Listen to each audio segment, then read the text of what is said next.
بسم اللہ الرحمن الرحیم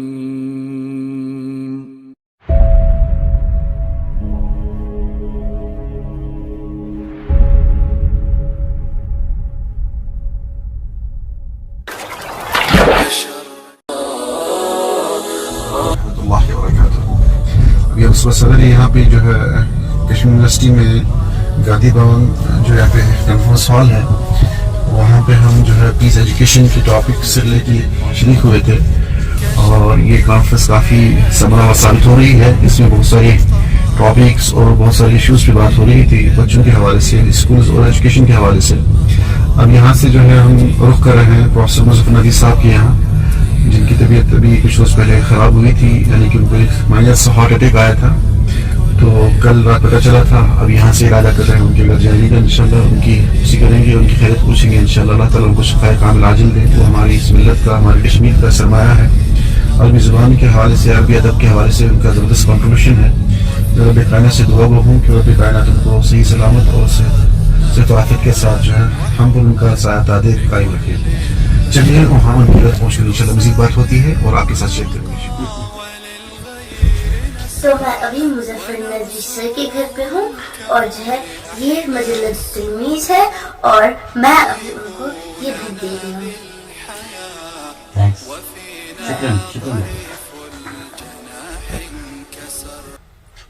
اور جو میرا پہلا سوال ہے آپ سے, آپ کی طبیعت ابھی کیسی ہے؟ الحمدللہ میں بالکل ٹھیک ٹھاک. آپ نے جو ہے بڑے بڑوں کے لیے عربک میں کتابیں لکھی ہے تو آپ کے من میں یہ خیال کہاں سے آیا کہ جو ہے آپ ہم جیسے چھوٹے بچوں کے لیے عربی میں کتابیں لکھی اور آپ نے کتابیں بھی لکھی ہوئی ہے ہمارے لیے سلسلۃ للتواصل اللغۃ العربیہ. آپ کے من میں یہ خیال کہاں سے آیا؟ ہاں بیٹا, ہم جب میں ندوے سے فارغ ہو گیا تو میری خواہش رہی کہ ہم کشمیر میں جو ہمارا علاقہ ہے جو ہماری ریاست ہے یہاں ہم عربی جو ہے اس کی رواج دے دیں لوگوں میں اور اس کو پھیلائیں. اور اس کے پھیلانے کے لیے صرف بڑے ہی لوگ اس کے مستحق نہیں ہیں بلکہ بچوں میں بھی یہ عربی زبان پروان چڑھے اور بچے بھی اس کو سیکھیں. جب بچے سیکھیں گے تو ان کو پہلے ہی سے اس کی جو ہے اس کی فطرت بن جائے گی اور اس کی طبیعت بن جائے گی, آگے ان میں اور جو پیدا ہوگا.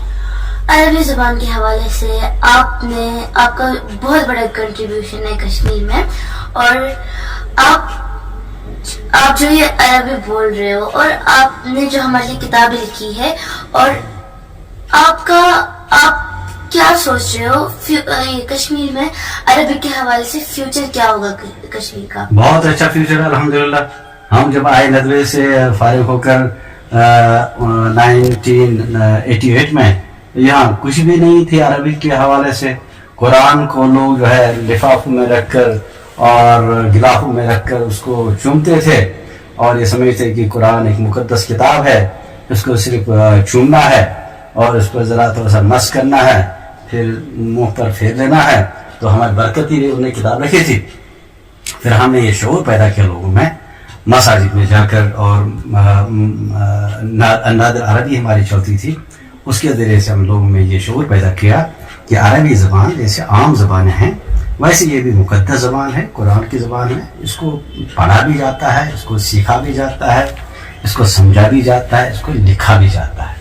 اس طرح سے بہت محنت ہو گئی. پھر کچھ اور ادارے قائم ہو گئے, معاہد قائم ہو گئے اور اس کی توسط سے اب داروں میں بھی انہوں نے عربی زبان جو ہے کو رواج دینا شروع کر دیا الحمدللہ.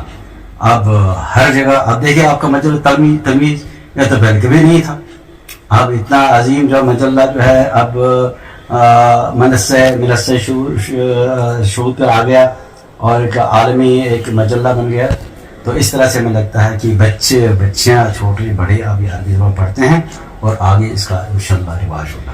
کیا کشمیر کے لوگوں میں عربی زبان بولنے کا شوق اور جذبہ ابھی بھی موجود ہے؟ الحمدللہ بہت شوق بڑھ رہا ہے.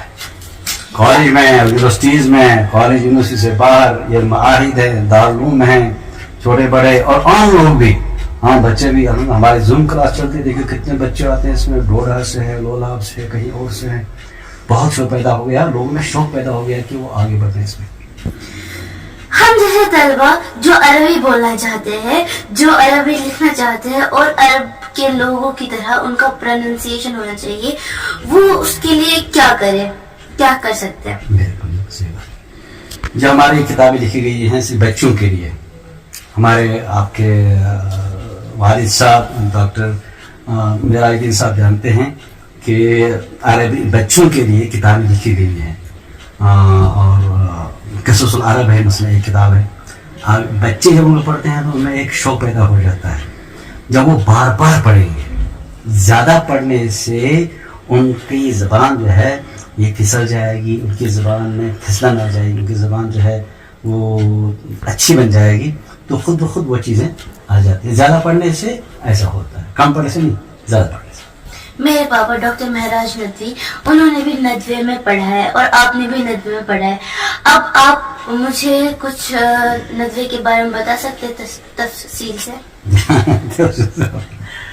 ندوہ ایک ایسا ادارہ ہے جو عالمی ادارہ ہے, جو عربی ادب کا ہب ہے, ایک مرکز ہے, بلکہ رابطۃ الادب الاسلامی کا وہ ایک مرکز ہے. مولانا حضرت مولانا ندوی صاحب, ابوالحسن ندوی صاحب سے لے کر آج تک جو ہے اس کو مرکزیت حاصل ہے, اور وہاں عربی زبان پر زبردست جو ہے اس پر زور دیا جاتا ہے. دیکھیں عربی زبان, آپ بیٹا آپ کوئی قرآن لیجیے, قرآن عربی زبان میں ہے, آپ اس کو کسی اور زبان سے سیکھ نہیں پائیں گے. وہ سوال ہی نہیں ہے. جو ایسا کہتا ہے کہ میں قرآن کو کسی اور زبان کے ذریعے سے سیکھوں گا عربی زبان کے بغیر, وہ کسی احمقوں کی وادی میں ہے. ایسا نہیں ہو سکتا.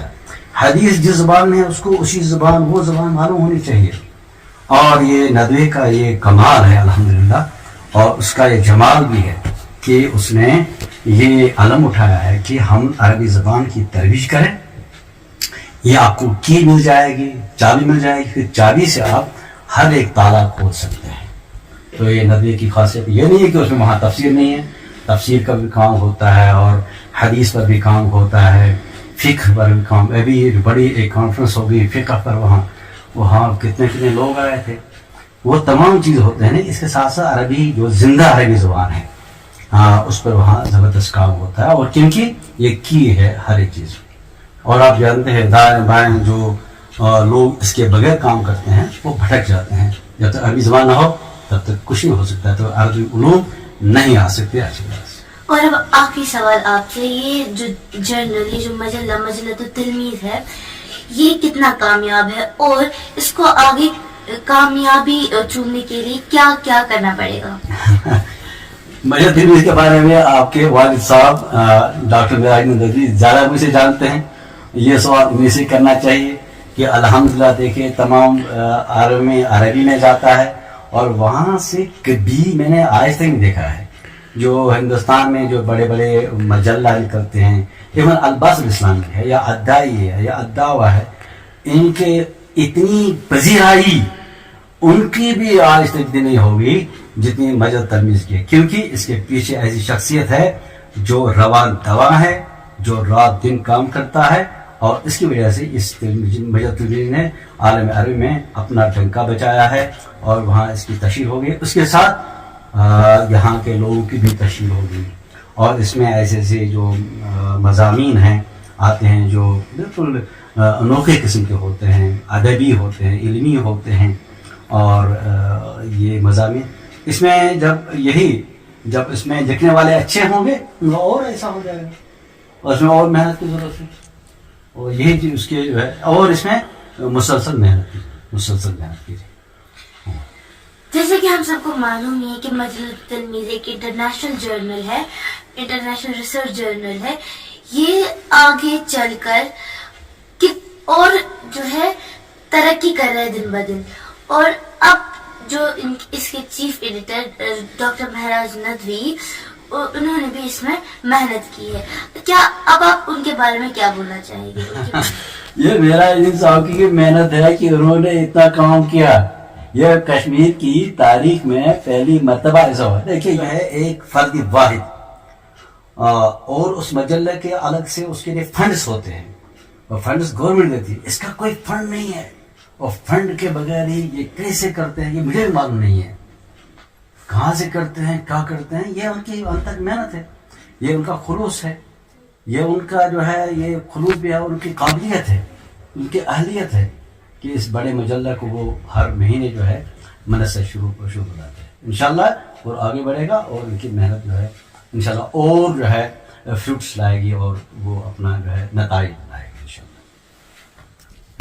تو یہ ایک مختصر سی ملاقات تھی پروفیسر مظفر ندوی سر کے ساتھ، اور اللہ تعالیٰ ان کو صحیح سلامت رکھے اور ان کو لمبی عمر عطا کرے، اور ہمیں سارے سوالوں کے جواب بھی ملے، اور آپ نے وہ سارے سوال بھی سنے اور آپ کو ان کے جواب بھی ملے، اور اللہ تعالیٰ ان کو صحیح سلامت رکھے۔ اور اس کے ساتھ ساتھ انشاءاللہ ہم پروفیسر مظفر ندوی سر کے مشوروں پر عمل کریں گے، اور ان کے مشوروں کی مدد سے ہم کامیاب رہیں گے۔